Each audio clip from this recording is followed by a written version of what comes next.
আমি এখন খড়গপুর থেকে হাওড়া স্টেশনে চলে এসেছি। হাওড়া থেকে আমি হাওড়া মেট্রো স্টেশন হয়ে আমি চলে যাব Esplanade metro station. Howrah metro স্টেশনটি হাওড়া নিউ কমপ্লেক্স এবং ওল্ড কমপ্লেক্সের মাঝখানে অবস্থিত। এটি হচ্ছে এখন হাওড়া ময়দান থেকে এসপ্ল্যানেড মেট্রো স্টেশন পর্যন্ত সংযুক্ত। এটি ভারতের সবচেয়ে গভীরতম মেট্রো, ভূগর্ভস্থ স্তর থেকে 112 ফুট নিচে অবস্থিত। এটি green line metro station. Howrah station থেকে এসপ্ল্যানেড স্টেশন পর্যন্ত ভাড়া হচ্ছে মাত্র 10 টাকা।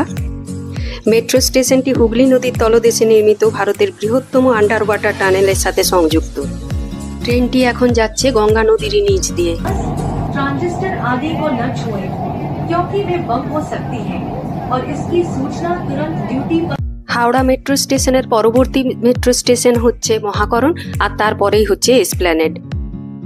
হাওড়া মেট্রো স্টেশন আর এসপ্ল্যানেড মেট্রো স্টেশন দুটোতেই লিফট এবং এসকেলেটরের ব্যবস্থা রয়েছে। পৌঁছে গেছি এসপ্ল্যানেড মেট্রো স্টেশনে। এসপ্ল্যানেড মেট্রো স্টেশন বা হাওড়া মেট্রো স্টেশনের ওয়াল আর্টগুলি হচ্ছে দেখবার মতো।